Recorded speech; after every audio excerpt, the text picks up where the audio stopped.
Oh, my heart. Son, just take my money. Just take my money. Just take my money. I got 10 euros, bro. I got 10. Just take that. I got cards for you, bro. Just take all my money. The Declan Rice, bro. Take all my money. If you need more, I got you.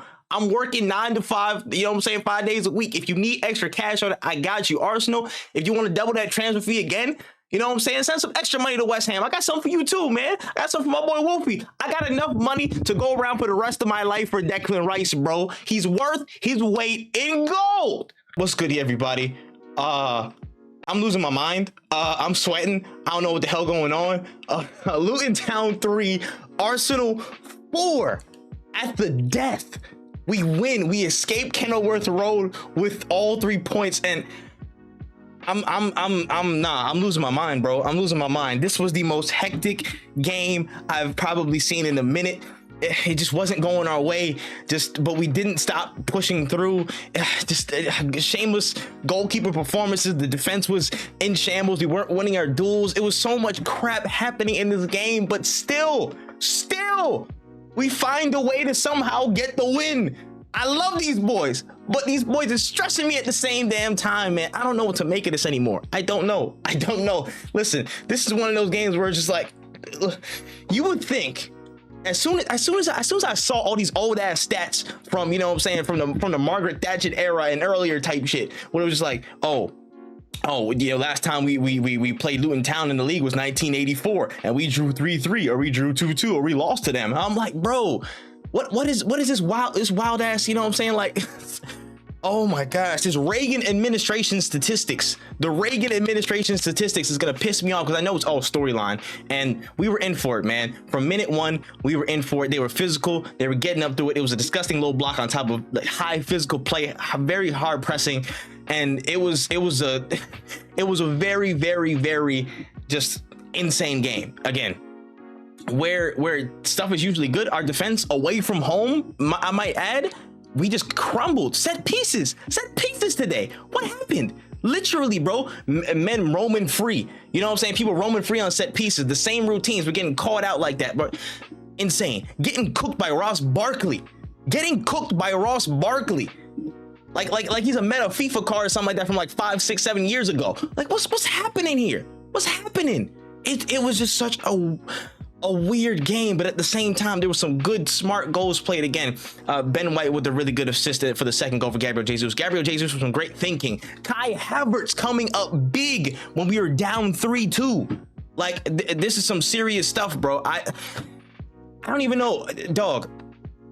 I don't know what you chalk it up as. I really don't know, and I can't tell you, but this was just a performance where we needed to win, and we were doing everything that was not required to win. We were losing duels. We were not up to the scratch. I feel like we were trying certain things, but it just wasn't coming off as well. Again, just shameless mistakes. Again, this was a game we controlled, but then the mistakes and not being attentive and winning our duels, that's what cost us a lot of position and a lot of momentum in this game. And you saw what happened. Just set piece after set piece after people getting cooked left, right, and center by a couple people. That's just, oh my gosh. I can't. Yo, I'm still tripping balls. Yo, son. I'm sweating. I'm literally sweating. Dog. Game is insane. Let me just get into the player ratings, bro. Let me start. David Raya gets a literal 2. He gets a literal 2. This is my thing now. I stood on a point in the beginning of the season, and then I flip-flopped on it, and that's my fault for not standing on business. That is my fault. But let me be real. Let me reiterate what I said on Yanks Talk Ball. Shout out to that podcast. You know what I'm saying? Link's probably somewhere in the description or in the I thing below, or above. But outside of confidence, when neither keeper has confidence or both keepers have confidence, what truly separates Ramsdale and David Raya? Really? Is it the consistency in passing? That's probably the only contentious point I may give. And even then, that's a close shave. There is not much that separates these two guys. There have been mistakes from Raya left, right, and center. And I think I rate both of them. But if we can't give a fair shake to Ramsdale at this point in time, I don't know what else to tell you. I really don't know what else to tell you. I just don't know what to make of this goalkeeper situation. But today he was not on it, man. Again, he was not on it. Was not confident in claiming too many crosses. Didn't even get up for the second goal. Man just had his arms out and let who was Adebayo jump right over him. Did that. The third goal was shameless. He should have went with his leg. I was about to say, what was it, leg instead of his hand, and just let it slip right under him. Just shaky, man. It was just shaky in goalkeeping situations, classical goalkeeping situations where this is your area. You don't need to move too much out of it. Claim this. This is your area. This is your box. Take command, and he didn't do that, and that cost us so much momentum in the match. That cost us 2 goals. I thought that was the game. I thought that was the game down to his errors, bro. But no, not a good performance, man. There has to be some type of merit to this, because if he's gonna persist, again, I'm not even saying take him out for the Aston Villa game. I'm not even saying that, but I'm saying give Ramsdale a fair shake if that's the point, because there's not much separating these 2 guys right now. There really isn't, honestly. Two, man, solid 2. Pissed me off that game, bro. You keep his head up, keep going forward, but you pissed me off that game, and I'm telling you, bro, it's just no position should be safe. Not even his. Not even how much favoritism or whatever penchant for Raya there may be. There can't be. Nah. Next, I'm moving to Ben White. Ben White, I'll give him a 7 today. I didn't think he was too crazy, just getting his legs, back into gear. I think the assist definitely boosted his rating up. There was a really good move, and seeing him kind of take that path again on the outside of a fullback and get it to the byline for a cross. I missed seeing that. The dynamics on the right hand side were a little bit stronger, I think, this game, because naturally White and Saka have that ongoing thing. But getting skinned by Ross Barkley is not a good look, and I feel like there was more than enough times where he wasn't on it as he wasn't as assured defensively in certain situations. I feel like in the end of the game, probably got into a bit of a groove, as of course the game literally was just us piling forward and having numbers up, but not much beyond that. But yeah, I'm getting skinned by Ross Barkley. You got to take some points off, bro. You was getting skinned by Obama administration players, and he wasn't even a baller during the Obama administration. Like, okay, maybe early Obama administration, like 2010 or something like that, 2011. You know what I'm saying? But still, we're still talking about Obama in regards to a person who you got skinned by. That's a problem in and of itself. So there it is. Let's move forward. Gabriel Saliba, I'm going to give both of them like honestly, it's hard because I don't think they did too much craziness like that was bad, honestly. Maybe just some of the marking, but I'd probably say 7s as well. I'll give them 7s or 7.5s as well.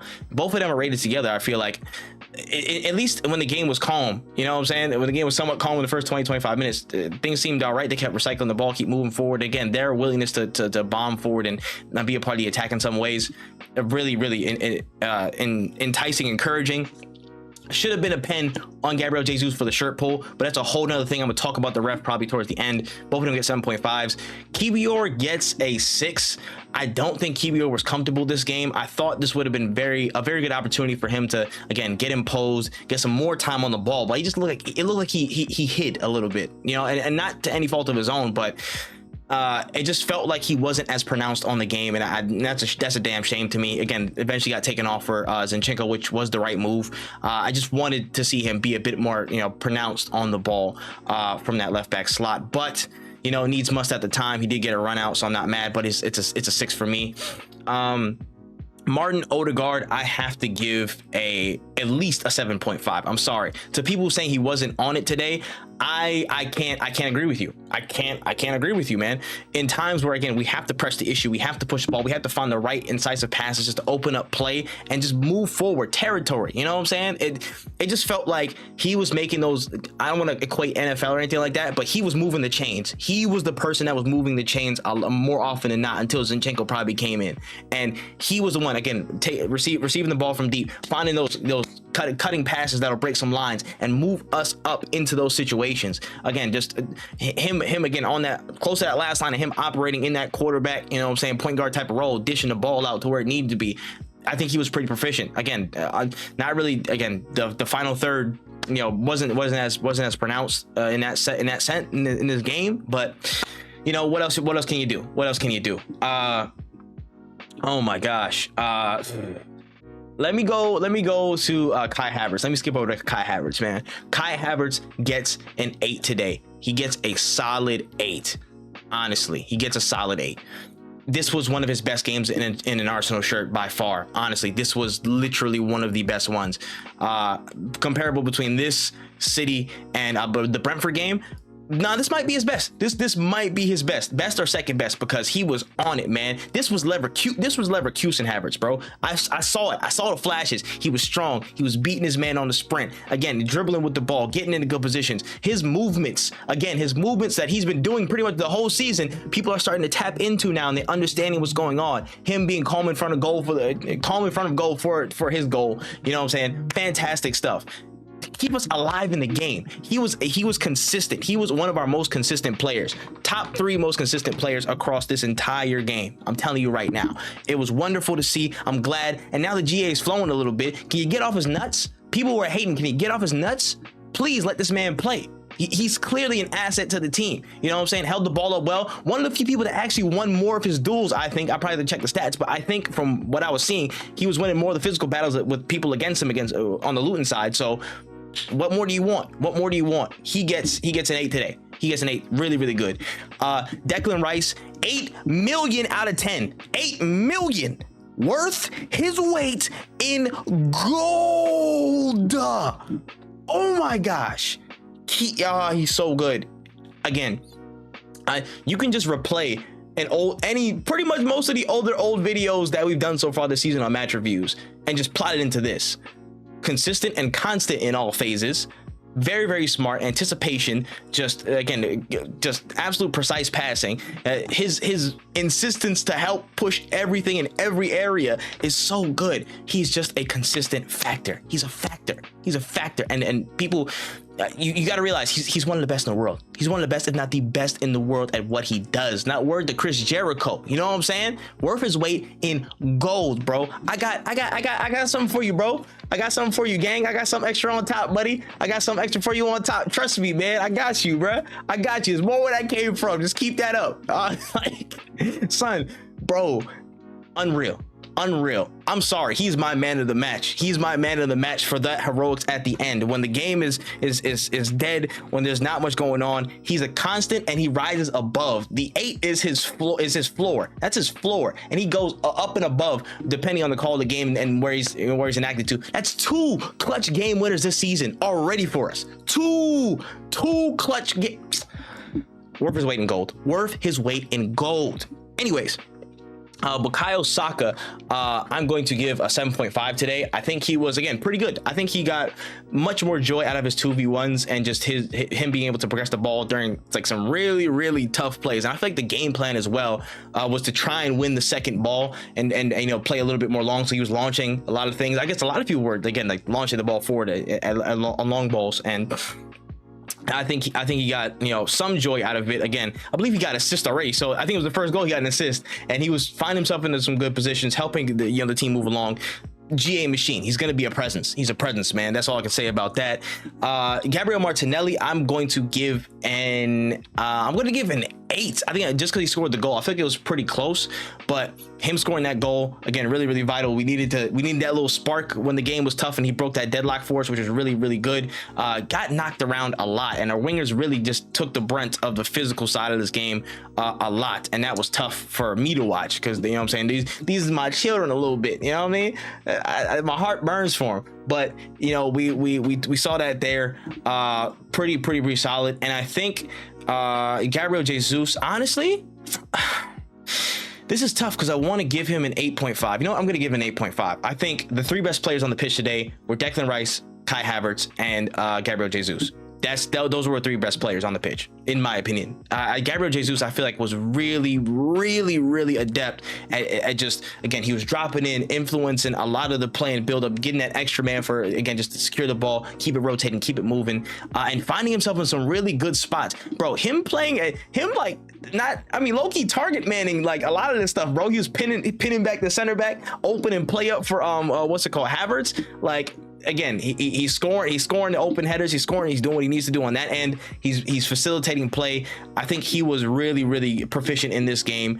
Could have did probably a little bit more, but again, due to the call and constraints of this, I got to give it that. I could have rated everybody a lot worse because of the absolute calamity that this game was, but it is what it is. Subs bench, only 2 subs, which was Zinchenko, which Zinchenko I'll give an 8, because again, I feel like he handled defensive stuff fairly well, and offensive stuff he was keeping things ticking along, he was keeping things rolling, which is pretty solid. Leandro Trossard, I gotta give like a 5, son. My man that was not a good cameo from him. That was not a good cameo. I'm gonna be real. Again, the shots were a little bit wily. There's one at the end where it was like it kind of curled on the right hand side of the post, and that was probably the closest attempt, but it just felt a little bit frantic. It felt a little bit frantic, man, honestly. But that's that. The ref, I'm going to give a negative 6.58 trillion out of 10. I'm not gonna lie. How many offenses are we gonna do? Okay, 2 were debatable. I'll even give you 2. I'm not sure if it was Kiwior, or I think it might have been Kiwior, who was in front of the box, and Andros Townsend literally ran into his path or had the leg out in his path, and that's whatever. That's debatable. Saka one could be debatable. The Gabriel Jesus pull in the box on a set piece, that right there is not debatable. That is non-disputable. That is non-negotiable. That's a stonewall penalty. How many pushes, how many pulls on the shirt are we gonna get? There's not even a look. There's not even a look, and that's not even speaking of general play. They were roughing us up, and just because they're small, little dainty Luton, you know what I'm saying? Small, plucky Luton, they can just run over all of our players with barely any cards until like it's absolutely necessary as like the 10th challenge. It's stupid. It's stupid. Just control the game. Put the yellow out early and say, hey, let's not run that. Let's not run that narrative, bro. The ref let him get away with too much, in my opinion. And again, just the VAR, or the lack thereof in that sense, is just so stupid. On top of that, Arteta today, I gotta give like probably like a I'll probably give an 8. Honestly, I'll give an 8. I feel like he wasn't expecting the team to really not be as involved in duels like that physically. He didn't know if they weren't going to be up to the challenge, but you know, it is what it is. But he made the right adjustment by bringing Zinchenko on and really starting to turn the screw and turn the heat up when we needed it, man. Because oh shit, I'm tired. We needed that, bro. We needed that. We gotta wait that. But listen, that's 3 points in the bag. I don't even want to take too much out of this game, bro. I really don't want to take too much out of this game. But all I know is we got to show the effort in the duels, and the goalkeeper situation has to be sorted out. I don't know what that was. 1, set pieces. 2, ground duels. That's 2 things we need to get down ASAP. No Rocky, Ferg, Yams, all them people, Bari and all of them. We need to get that settled now. And the goalkeeping situation, we need some confidence instilled in that. We need some type of intervention. I don't know, or else we gonna have problems. You know what I'm saying? I don't want to take that down to Liverpool at the end of this month. I do not want to take what I saw today down to Liverpool at the end of this month. I do not want that. I do not want to see that at Anfield, because that is a different story, and we might not be prepared for the outcome that we'll see. So let's fix that up, but let's enjoy the 3 points today, because hell, we've been through it as Arsenal fans. Make sure y'all let me know in the comment section below what y'all thought about the game, standout performers, my thoughts and my analysis on the, you know, all this on this. Yeah, I mean, I'm gonna be on the Twitter Spaces talking crap, you know what I'm saying, and just being shameless, honestly, because that was a wild ass game. And we move to Aston Villa at the weekend. Really big game. Oh, we can still sit back and somewhat relax since we're still got our 3 points, but it's gonna be a long winter period, guys. It's gonna be a long winter. COYG.